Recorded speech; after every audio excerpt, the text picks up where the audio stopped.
xildhibaan kii loo kordhiyay waan hayaa mid ka mid ah xildhibaanada loo kordhiyay xildhibaan ka war joogaaga hadii la yiri ma baxsanay ka war joogaaga wanaagsan yahay ummadda xalkeeduna sidoo ku jira in loo kordhiyo xildhibaanada maanta baarlamaanka fadhiya waana ku mahadsan yihiin marka ummad badan way ka soo horjeedaa waxay leeyihiin ilaa sanad ilaa 6 sano misaasna hor joogayaan misaasna fanaadana uu kala bedelayaan miyaad saatiin baa ummadda leedahay aniga ma ha waan hor fadhiyayno waayo shacabana oo ku fadhiyo maanta waa loo kordhiyay inuu qasab qori caaradu ku fadhino haye dadka waxba iskaga qaldan waxaan leenahay qori caaradu ku fadhina codka dadka iyo shacabka ku fadhina iyo dawladda waxaan leenahay sidan ay diqayroon way qaar maran oo koronada maraysta bay imanay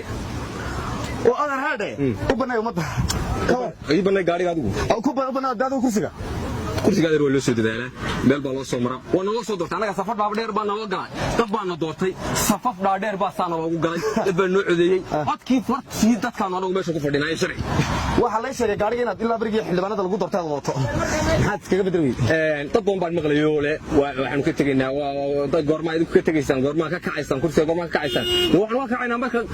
shacabku naga kiciyo gaariga goorma iska bedelay xildhibaan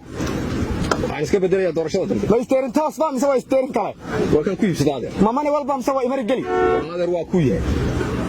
maxaa adigu su'aal xubin meel la taagantay waaye xildhibaanada ku salaamaya daawada intaas ku soo gabagabeynaya xildhibaanada xalada warkaan dhameeyo daawadayaal intaas ku soo gabagabeynaya wassalaamu calaykum gaarigiisa fuulaya xildhibaanku